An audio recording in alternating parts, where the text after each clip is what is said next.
Cada persona tiene una forma diferente de ver el mundo. Algunos ven un mundo moderno, con altos edificios que respiran el espíritu de la época, una abundancia de bienes de todo tipo y un sinfín de opciones. Pero también hay quienes ven un mundo lleno de crueldad, donde el instinto, la hostilidad, el engaño, el deseo de arrebatar y la codicia hacen que la gente gire en un torbellino sin fin. Aquellos que albergan intrigas, en su corazón no dejan de abrirse paso a empujones. En apariencia, parece que hay más opciones, pero en realidad, cada vez más personas son arrastradas por la corriente, sin siquiera saberlo. Otros ven un mundo que cambia lleno de incertidumbre, puede ser por el avance de la ciencia y la tecnología, o también por un cambio en el pensamiento, o por diferencias en el sistema de valores. Pero también puede ser solo una vaga sensación, de que incluso uno mismo está cambiando en silencio sin darse cuenta. En estos aspectos, el mundo ciertamente está cambiando, pero parece que tampoco es muy diferente. Es solo que la forma del cambio ha ocultado la repetición de la esencia. Como antes, quienes no crean el producto tienen el poder de decidir el destino del producto. Quienes no trabajan disfrutan de la mayor parte de los frutos del trabajo. Pero la diferencia es que hoy en día, los productores están cada vez más ocultos, incluso se vuelven invisibles, mientras que la clase intermediaria, la burguesía comercial, es cada vez más prominente y tiene más voz. Por lo tanto, el problema real no es solo cómo está cambiando el mundo, sino cómo debemos percibir la raíz de ese cambio, y este es precisamente el contenido del tercer libro, del tercer volumen de la obra El Capital. Quizás muchos se han dado cuenta de que actualmente, quien produce bien, no es tan importante como quien vende bien. En esto, quien produce representa el capital industrial, que mencionamos en el segundo volumen, incluyendo el capital monetario, el capital productivo y el capital mercantil. Estos tres elementos circulan e interactúan constantemente, creando el ciclo de producción y circulación, mientras que quien vende bien pertenece al capital comercial, una parte separada del capital industrial. Este incluye el capital dedicado al comercio de mercancías, a menudo llamado comerciantes intermediarios, o mercaderes, y el capital monetario comercial como los bancos. Algunos podrían preguntarse, ¿por qué Marx hace una distinción tan clara en el tercer volumen? ¿No es todo capital al fin y al cabo? En realidad, esta distinción es extremadamente necesaria, y demuestra la visión de futuro de Marx, porque con el tiempo, una parte del capital comenzó a retirarse del sector productivo, y a trasladarse a las fases de circulación, formando gradualmente la situación actual, en la que quien controla el flujo y la circulación, esa persona controla el beneficio, mientras que ¿quién es el productor? ¿Dónde se ubica la fábrica o si se explota a los trabajadores? Se convierten en cuestiones que ya no son importantes para la mayoría de los consumidores. Esta división, desde hace cientos de años hasta ahora, sigue ocurriendo a escala mundial. Es muy importante para que entendamos cómo el capital se desarrolla y se forma, así como ha afectado y sigue afectando nuestras vidas, como Marx escribió en el texto original. Dado que los economistas modernos, incluso los más eminentes, suelen confundir el capital comercial con el capital industrial, y como no ven en absoluto las características particulares del capital comercial, es muy necesario que hagamos una distinción clara. Primero, veamos, ¿en qué se diferencia el capital dedicado al comercio de mercancías, del capital comercial, del capital mercantil del capital industrial, del que hemos hablado anteriormente? Estos dos conceptos solo se diferencian por la palabra comercio, pero en términos de operación y ciclo, hay una gran diferencia. El capital comercial de mercancías no produce directamente el producto, ni participa en el proceso de producción. Actúa como un intermediario, que compra bienes al productor y los vende en el mercado. Luego, los bienes se venden a los consumidores, o a otros productores, generando así valor añadido, y continuando impulsando el valor añadido. Este tipo de capital existe únicamente en el proceso de circulación. Pongamos un ejemplo para ilustrarlo. Supongamos que va a un gran supermercado a comprar una camisa. Esta camisa no ha sido confeccionada por el propio supermercado, sino que la han comprado a una fábrica. Entonces, en este caso, el supermercado está desempeñando el papel del capital comercial de mercancías. Utilizan dinero para comprar camisas en grandes cantidades a la fábrica, y luego se las venden a usted para obtener un beneficio. Aunque el supermercado no produce directamente el producto, a través de esta actividad de compra y venta, es decir, el ciclo de dinero. D, a mercancía, M, que regresa como más dinero, D. El flujo de mercancías de la fábrica ha llegado a sus manos. Y al mismo tiempo, el supermercado también ha obtenido una ganancia. Este es el modelo típico de funcionamiento del capital comercial de mercancías. En este punto, alguien podría preguntar, si este beneficio, la propia fábrica, es decir, el capital industrial, también podría conseguirlo. ¿Por qué se lo ceden a los comerciantes intermediarios? Usted dijo antes, que la esencia del capital es la búsqueda del beneficio y el aumento del valor. Entonces, ¿por qué estarían dispuestos a compartir el beneficio con otros? E incluso permitir que el capital comercial se desarrolle tan vigorosamente. En realidad, esto es el resultado inevitable de la división social del trabajo. La actividad de los comerciantes desempeña un papel de intermediario. Sin ellos, la fábrica tendría que producir y vender por sí misma. Eso les costaría tiempo adicional, esfuerzo y dinero en la fase de venta, lo que podría causar un estancamiento temporal en el proceso de producción, porque necesitarían esperar el retorno del capital, o tendrían que adelantar dinero para mantener el siguiente ciclo de producción. El riesgo también es muy grande, como por ejemplo que la mercancía no se venda. En ese caso, la fábrica se vería obligada a mantener una gran reserva de dinero en efectivo como precaución, y este dinero, que podría haberse utilizado para expandir los activos, se retendría solo para asegurar que, incluso si la mercancía no se vende, aún quede capital para continuar la producción, en lugar de usarse para aumentar la producción e impulsar el crecimiento. Sin embargo, cuando interviene el capital comercial, el productor puede concentrar todos sus esfuerzos en la fase de producción, acelerando así el siguiente ciclo de producción, o expandiendo la escala. El comerciante usa su capital para comprar los bienes, y aunque obtiene un beneficio, también asume el riesgo del proceso de circulación, como que la mercancía no se venda o que su precio caiga. Gracias a esto, la fábrica se centra en la producción, y el comerciante se encarga de la compra y venta. La eficiencia de cada parte es mayor. Por eso, entendemos por qué las fábricas en el origen de la cadena suelen tener precios más bajos, pero venden principalmente en grandes cantidades. A partir de aquí, también vemos claramente por qué, cuanto más se desarrolla el capital comercial, más tiende a concentrarse y a destacar. Volviendo al ejemplo de la camisa, si la fábrica vendiera al por menor por su cuenta, podría tardar una semana, o incluso más, en vender todo y recuperar el capital. Mientras tanto, el supermercado, con sus canales de venta existentes, como cadenas de tiendas o plataformas en línea, podría tardar solo unos días en venderlo todo. Cuando la fábrica recibe el dinero del supermercado, puede comprar tela inmediatamente, poner en marcha la maquinaria y continuar cosiendo camisas. Por el contrario, si las camisas pasan de moda o su precio cae bruscamente, el supermercado tendrá que asumir este riesgo y usar su propio dinero para cubrir las pérdidas. Para minimizar el riesgo, el supermercado debe encontrar formas de optimizar e integrar los recursos, lo que gradualmente crea una tendencia hacia la centralización. Una vez que entienda esto, verá por qué dijimos desde el principio que, en comparación con el capital industrial, el capital comercial es un sistema independiente. El capital industrial tiene un ciclo de circulación. El capital industrial circula según el ciclo de dinero, D, a mercancía, M, pasando por la producción, P, luego a una nueva mercancía, M, y finalmente regresando a más dinero, D. En cambio, el capital comercial de mercancías tiene un ciclo de circulación más simple, de dinero, D, a mercancía, M, y de vuelta a más dinero, D. Este ciclo no tiene en absoluto el paso de producción, es decir, no hay elemento, P, y no crea nuevo valor. Eso también significa que ocurre más rápido y es más flexible, porque solo opera en el ámbito de la circulación, sin estar limitado por el tiempo de producción. Por lo tanto, su velocidad de rotación suele ser más rápida que la del capital industrial, y con la misma cantidad de capital, un comerciante puede rotarlo varias veces, manejando muchos tipos de mercancías, o incluso sirviendo a muchos sectores de producción diferentes. Tomemos el ejemplo del supermercado. Supongamos que usan 100 NDT, equivalentes a unos 350 millones de dongs vietnamitas, para comprar camisas de la fábrica.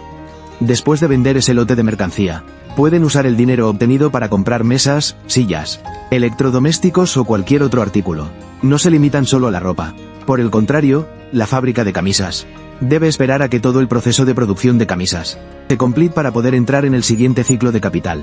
Esta es precisamente la flexibilidad característica del capital comercial. Si un comerciante compra algodón o tela a un proveedor, y luego lo vende a una fábrica de ropa, en este caso, el sujeto al que sirve es el capitalista productivo, ya no es el consumidor final. Por lo tanto, el capital comercial no solo vende a los consumidores, sino que también puede suministrar bienes a muchas industrias de producción, incluso cruzando las fronteras entre industrias. Su ciclo de circulación es, en esencia, el proceso de circulación de muchos tipos diferentes de capital industrial. Hasta aquí, hemos entendido el mecanismo básico de funcionamiento del capital comercial, pero aún no es suficiente. Solo hemos visto la fase de compra y venta, Pero aún no hemos tocado el trabajo del obrero, ni la parte de la plusvalía en la producción. Comencemos a profundizar a partir de un malentendido común. Mucha gente piensa que los comerciantes ganan dinero inflando el precio de los productos. Por ejemplo, compran a un precio de 100 NDT.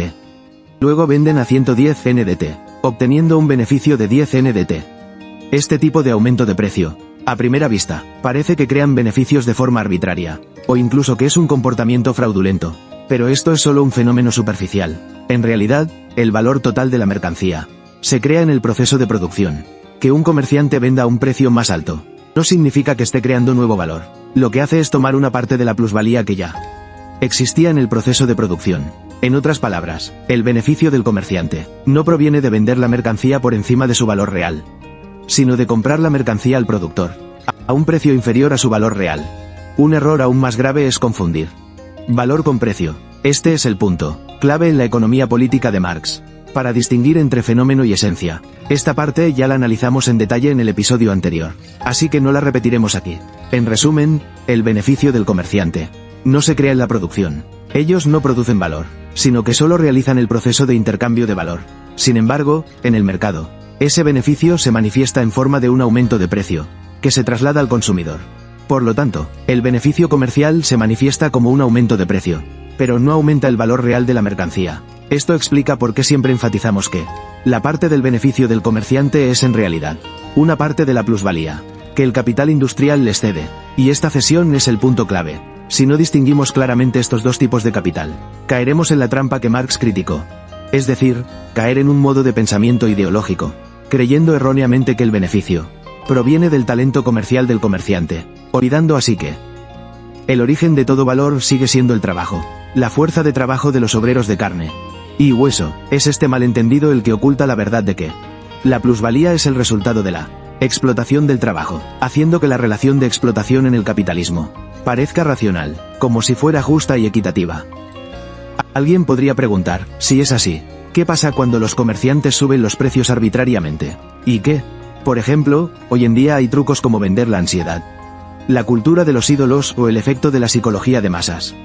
Todo esto se utiliza para aumentar continuamente los precios, aunque los comerciantes no crean valor, ni plusvalía. Pero ¿no es cierto que así se ha superado el valor real de la mercancía? La tasa de ganancia también superará la parte de la plusvalía original.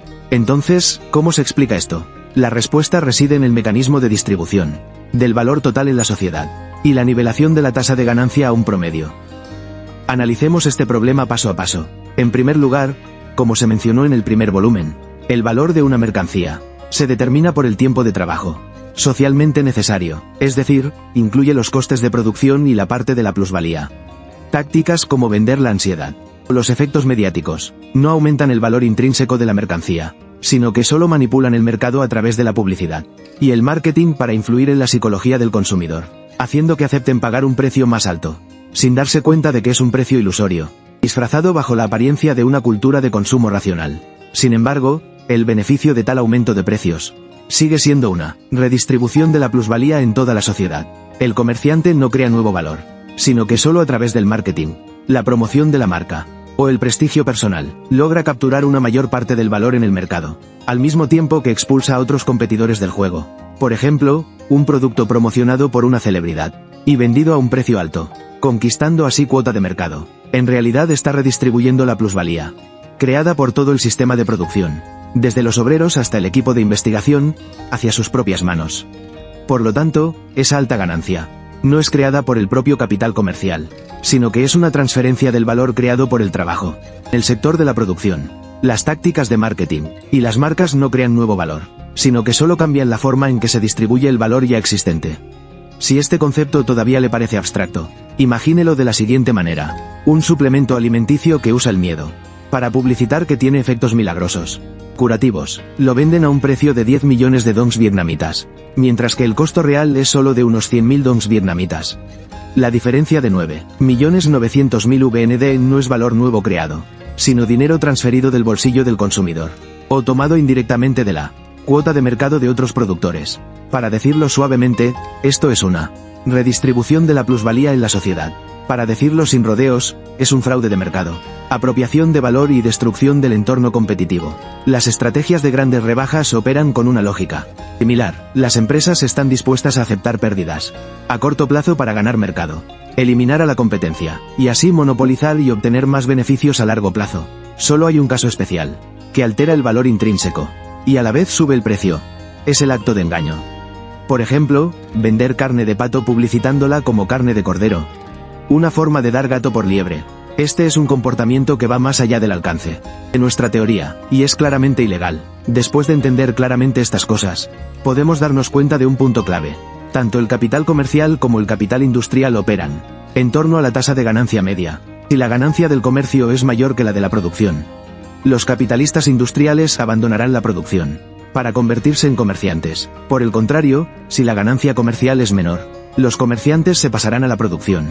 Por eso, en un mercado competitivo y dinámico, la ganancia de ambos lados convergerá gradualmente hacia el nivel medio. Sin embargo, la diferencia radica en que el capital comercial no crea directamente plusvalía, pero exige una parte de ese valor. Por lo tanto, la participación de los comerciantes en la cadena de circulación, la participación de los comerciantes en el reparto de la plusvalía, reducirá la tasa de ganancia media de toda la sociedad. En otras palabras, cuantos más comerciantes haya, la tasa de ganancia del sector productivo, es decir, de los capitalistas industriales, será menor, porque la parte de la plusvalía debe repartirse entre más partes. Imagínese que toda la plusvalía es como un pastel de 100 porciones. Inicialmente, el capitalista industrial podría quedarse con todo el pastel, pero como el comerciante se atreve a asumir el riesgo, ayuda a vender el producto y acelera el proceso de producción, el productor acepta darle 30 porciones al comerciante, quedándose con 70. El comerciante no hornea el pastel, sino que solo corta una porción de ese pastel. Si la gente se da cuenta de que hacer pasteles, es decir, la producción, puede dar una porción más grande, entonces el capital afluirá a la producción. Por el contrario, si el comercio da una porción mayor, entonces el flujo de capital irá hacia el comercio. Este proceso flexible es en sí mismo parte del movimiento histórico. En realidad, el capital comercial es la forma de capital más antigua de la historia. Desde la antigüedad, los comerciantes ya desempeñaban un papel central, incluso antes de que se formara el capitalismo. El beneficio comercial solía determinar el beneficio de la producción, porque los comerciantes controlaban el mercado. En la era del capitalismo, el comercio fue reclasificado como una parte de la plusvalía, como en la Edad Media. Los comerciantes compraban grano barato a los campesinos y lo vendían caro en las ciudades, obteniendo grandes ganancias. Pero cuando el capital industrial se desarrolló, los dueños de las fábricas organizaron su propia producción y venta. El papel de los comerciantes disminuyó. En ese momento, el beneficio ya no provenía de vender caro, sino de una porción de la plusvalía. Hoy en día, las plataformas de comercio electrónico, la venta por Livestream, son la nueva manifestación del capital comercial, altamente concentrado. Reemplazan a los pequeños comerciantes con sistemas de almacenamiento y logística automatizados, ahorrando más costes, siendo más eficientes e incluso sin necesitar tiendas físicas. Eso también responde a la pregunta inicial, de por qué hoy en día quien vende bien es más importante que quien produce bien. Es una tendencia, formada por el desarrollo incesante del comercio, y a partir de aquí, también desde aquí, entendemos por qué muchas personas sienten indignación, pero no pueden explicar por qué. Los comerciantes no cultivan la tierra, no producen, pero obtienen grandes ganancias de la compraventa. ¿O por qué las celebridades que venden por Livestream ganan incluso más dinero que los productores? Incluso tienen el poder de fijar precios más altos que la propia marca. Claramente, el producto es hecho por los campesinos, por los trabajadores con mucho esmero y esfuerzo, y sin embargo, al final reciben la porción más ínfima. Muchos creen que se debe a la influencia, o al tráfico. Pero en esencia, es el dominio del capital comercial, en la fase de circulación. Es solo que nos hemos acostumbrado a ver el proceso de circulación como un acto neutral, un paso de A a B. En realidad, la circulación hoy en día se ha convertido en una herramienta para la valorización del capital. La diferencia entre el pasado y el presente es que ahora existen sistemas legales y de gestión que limitan su crecimiento desorganizado, manteniéndolo dentro de un ámbito controlable, en lugar de dejarlo expandirse libremente como antes. Así, todavía habrá quienes se sientan incómodos y se pregunten si este modelo será siempre así, si el futuro traerá cambios. Marx ya hizo un análisis específico en El Capital, especialmente sobre el proceso de circulación y la estructura de costos del capital comercial. Además del costo de compra, ¿Qué otros tipos de costos enfrenta un comerciante? Durante su operación, podemos dividirlos en dos grandes grupos. Costos puramente comerciales, como el alquiler de oficinas, salarios de empleados, equipamiento operativo, etc. Costos de circulación productivos, que incluyen transporte, almacenamiento, embalaje, factores que pueden estar relacionados con la prolongación del ciclo de producción. Y estos costos, dependiendo de su naturaleza, pueden clasificarse a su vez en capital constante y capital variable. Sin embargo, es necesario señalar que los costos puramente comerciales no aumentan el valor de la mercancía, sino que son solo costos necesarios para realizar ese valor. Por ejemplo, un supermercado puede comprar mercancías, pero si no tiene un local y empleados, tampoco puede venderlas. Mientras tanto, los costos de circulación de naturaleza productiva, como el transporte, pueden aumentar el valor de uso de la mercancía. Por ejemplo, al moverla del punto A al punto B, pero no necesariamente aumentan su valor de cambio. Podemos ilustrarlo de la siguiente manera. Supongamos que un supermercado gasta 100 NDT, aproximadamente 350 millones de dongs vietnamitas, para comprar manzanas. Al mismo tiempo, debe alquilar un almacén y pagar salarios a los empleados. Estos costos no aumentan el valor de las manzanas, pero son una condición indispensable para poder venderlas. Es decir, son los costos necesarios para operar el capital comercial. El precio de venta del supermercado en este caso, no solo debe recuperar los 100 NDT de la compra de las manzanas, sino que también debe incluir 5 NDT de alquiler del almacén, aproximadamente 17.500.000 dongs vietnamitas. 10 NDT de salarios, aproximadamente 35 millones de dongs vietnamitas. Y también la ganancia deseada. Claramente, esos costos se cubren a través del precio de venta, pero no aumentan en absoluto el valor real de la mercancía, solo se añaden al precio nominal, el beneficio comercial. En este punto, surge la pregunta: ¿salario de un empleado comercial se considera una inversión productiva o no? Si es así, entonces el salario más el beneficio aumentarían el precio de venta. Si no, ¿por qué el comerciante tiene que pagar salarios? La respuesta es que el trabajo del empleado comercial, aunque no crea nuevo valor, ayuda a realizar el valor ya existente. Es decir, asume una parte de la función de circulación en lugar del productor. Por lo tanto, el salario que reciben en realidad se extrae de la plusvalía, no genera valor adicional. Puede imaginarlo así: un empleado comercial es como un portador de agua, no hace que haya más agua, pero se asegura de que el cubo de agua se traslade desde el lugar de producción a las manos del consumidor. El comerciante está dispuesto a pagarles porque ayudan a circular el valor, y al final, tanto el salario como el beneficio provienen de la plusvalía creada por los trabajadores productivos. Entendido esto, podemos llegar a una conclusión. El ciclo de operación del capital comercial es de D, dinero, AM, mercancía, y AD, más dinero. En este ciclo, el dinero se utiliza como medio de circulación, girando continuamente. Cada ciclo genera una ganancia. Por ejemplo, se invierte 1.000.000 NDT para comprar teléfonos. Luego se venden y se obtiene 1.100.000 NDT. Al venderlos todos, se recupera 1.100.000 NDT. Es decir, una ganancia de 100.000 NDT por ciclo. Si en un año se repite este proceso 10 veces, la ganancia será de 1.000.000 NDT, aproximadamente 3,5 mil millones de dongs vietnamitas. Cuanto más rápido rota el capital, más mercancía se vende, pero la ganancia total obtenida depende de la escala del capital y de la tasa de ganancia media que ya hemos mencionado en las secciones anteriores. A partir de ahí, podemos darnos cuenta de que el capital industrial impulsa todo el proceso de producción y consumo, mientras que el capital comercial depende completamente de que el capital industrial produzca continuamente mercancías para lanzar al mercado. En pocas palabras, si nadie hornea el pastel, pelear por repartirlo no tiene sentido. El capital comercial tiene una naturaleza parasitaria. Fenómenos criticados como el marketing excesivo o la venta a través de la fama, en realidad se basan en el poder del capital comercial. Por lo tanto, la relación entre marketing, publicidad y el tráfico de espectadores debe estar ligada al capital comercial. Y el capital comercial, a su vez, depende del capital productivo. Y el capital productivo debe extraer de la plusvalía. Para decirlo suavemente, esto es un apoyo mutuo. Pero para decirlo de manera más directa, esta relación es en esencia una forma de parasitismo mutuo, pero debe tener en cuenta que, ya sea apoyo o parasitismo, esa relación siempre tiene dos caras. No debe verse de forma simplista, unilateral o estática. Si queremos ser más precisos, deberíamos llamarlo simbiosis. Ambas partes dependen la una de la otra para existir, pero al mismo tiempo se limitan y se condicionan mutuamente. La velocidad de rotación del capital comercial está limitada por la velocidad de producción y la velocidad de consumo. Si la producción de bienes es lenta, es decir, el capital industrial no produce a tiempo, el capital comercial también circulará lentamente. Por el contrario, si el consumo es débil, como en los inicios de la era industrial, cuando los trabajadores eran sobreexplotados y sus ingresos eran bajos, haciendo que toda la sociedad no tuviera poder adquisitivo, el capital comercial también se estancará. Siempre interactúan de forma dinámica. Sobre esa base, necesitamos introducir otro factor clave: el precio, la relación entre el aumento del precio y la velocidad de rotación. Es inversamente proporcional. Cuanto más rápida es la rotación, menos se remarca el precio de cada unidad de mercancía. Cuanto más lenta es la rotación, más hay que remarcar el precio de cada artículo para compensar los costos. Sin embargo, el precio siempre está limitado.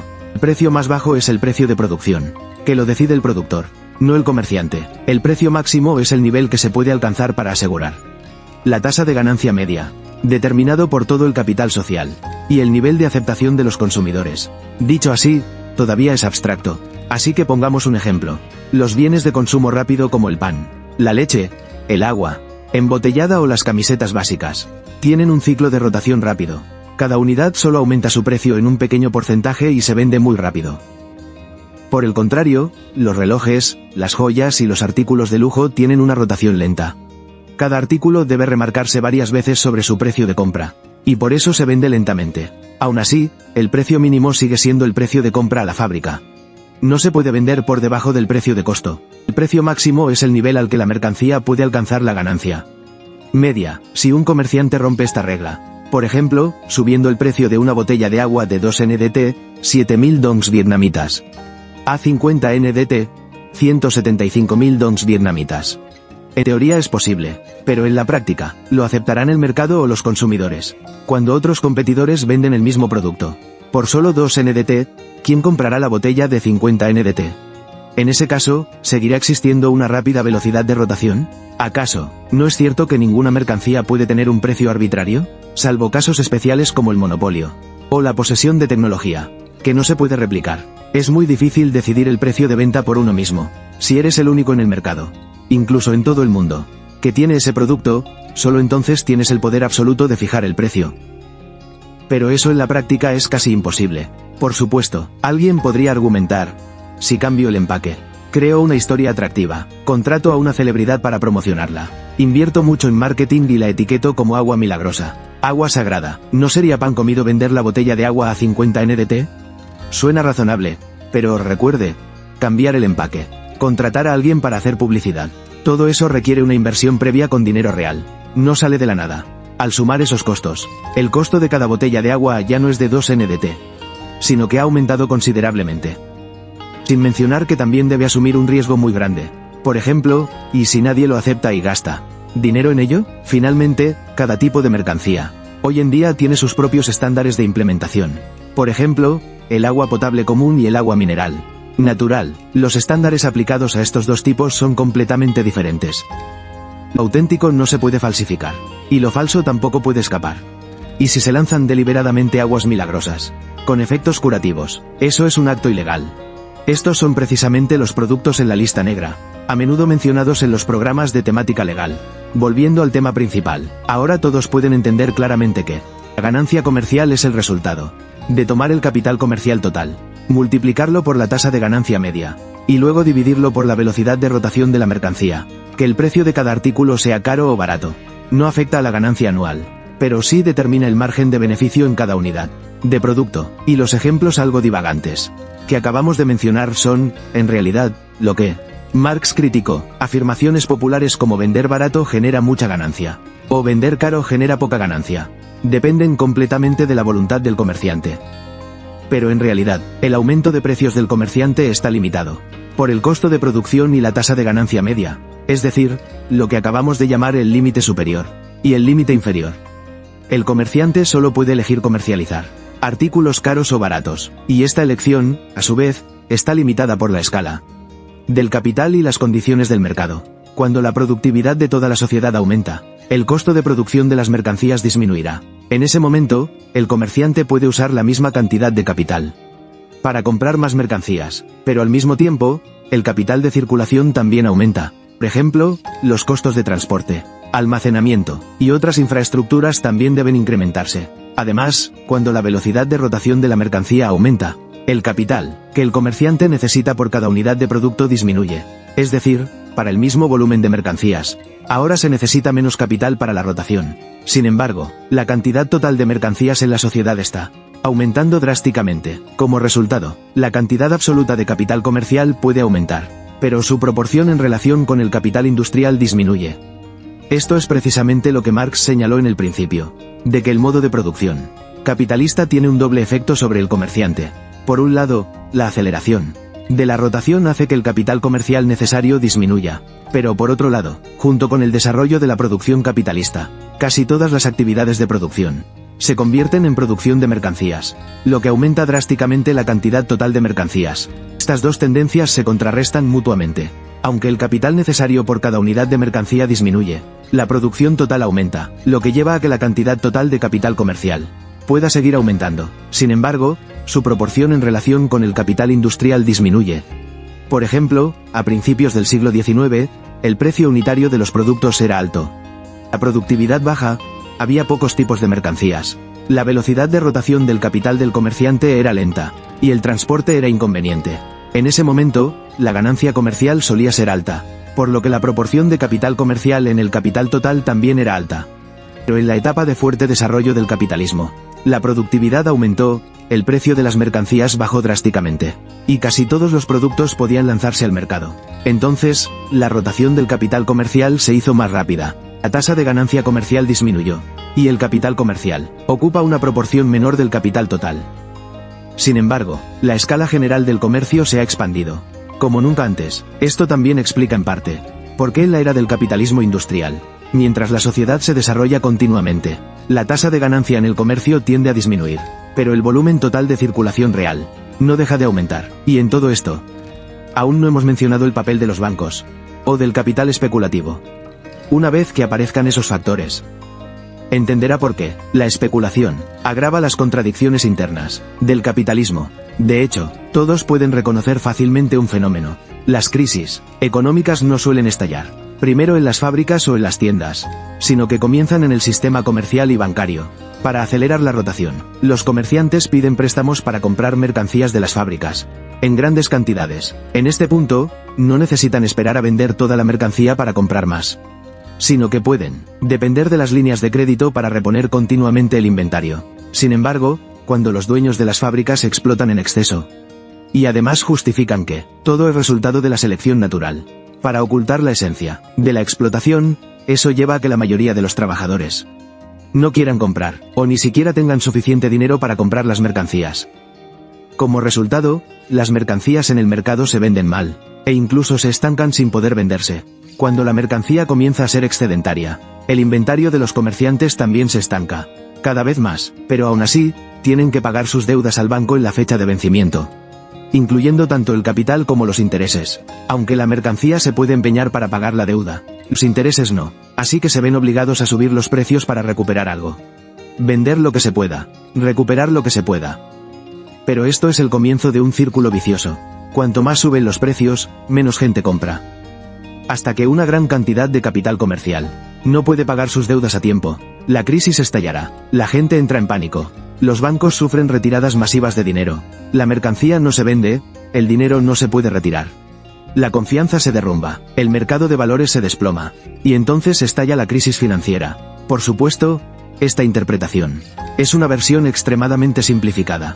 Como hemos mencionado antes, el estallido de una crisis suele ser el resultado de la combinación de muchos factores. Además, en la era moderna, los bancos y las instituciones financieras ya tienen sistemas de evaluación de riesgos. Sin embargo, su desarrollo tampoco fue un paso completo desde el principio. Y esta es precisamente otra forma de capital comercial que mencionamos desde el principio. Es el capital monetario comercial. También se puede entender como el precursor de los bancos y las instituciones financieras modernas. En primer lugar, el capital monetario comercial es una forma independiente, separada del capital productivo y del capital comercial tradicional. Se especializa en manejar actividades relacionadas con el dinero, como depósitos, retiros, pagos, conciliaciones, etc. A diferencia del capital comercial, Este tipo de capital no participa directamente en la compra y venta de mercancías. Funciona como una entidad independiente, que presta servicios al capital productivo y al capital comercial. En pocas palabras, solo trabaja con dinero. En este punto, seguramente todos se preguntarán dos cosas. Primero, ¿cómo surgió el capital monetario comercial? Segundo, si no participa en la producción, ni en el comercio de mercancías, ¿cómo gana dinero? Ya dijimos en el segundo volumen del Capital, que el ciclo del capital monetario comienza con dinero, se convierte en mercancía, y luego se introduce en la producción para crear valor añadido. Pero a medida que la escala del capital se expande, la circulación del dinero, los pagos y los cobros se vuelven extremadamente complejos. Consumen tiempo y esfuerzo, son cíclicos y requieren grandes cantidades de capital. En ese contexto, los productores se vieron obligados a externalizar las funciones financieras, no productivas, para poder concentrarse en la fase de producción. Y es en este preciso momento, cuando el capital monetario comercial comienza a formarse, al igual que el capital comercial. Este es el resultado inevitable de la división social del trabajo. Inicialmente, solo existía como un papel de apoyo contable, pero gradualmente se convirtió en una entidad independiente. Se puede entender de la siguiente manera. Algunos producen, otros comercian, y también hay un grupo que se especializa en manejar el dinero. Por ejemplo, alguien le ayuda a cambiar dinero de libras esterlinas a florines holandeses. Alguien le ayuda a depositar, retirar dinero, y también hay quien se especializa en procesar órdenes de pago complejas. Estas personas no producen mercancías, ni compran ni venden directamente. Su trabajo es ayudar a que el dinero funcione de forma más fluida y eficiente. Su ganancia proviene de compartir la plusvalía que los capitalistas productivos o comerciales están dispuestos a ceder, a cambio de la comodidad en la circulación.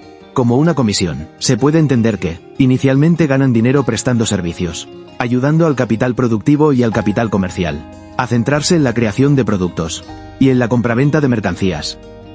Más tarde, cuando el capital se desarrolló y los negocios se globalizaron, también pudieron obtener beneficios del diferencial, del tipo de cambio al cambiar divisas. Sin embargo, hay un punto a tener en cuenta. Mucha gente confunde fácilmente que esta tarifa de servicio es igual a las comisiones que cobran los bancos modernos. Hoy en día, la tarifa que cobran los operadores monetarios no es simplemente una tarifa de servicio, sino que también incluye los intereses. Pero hay que tener en cuenta que este tipo de interés es diferente del interés del capital de préstamo.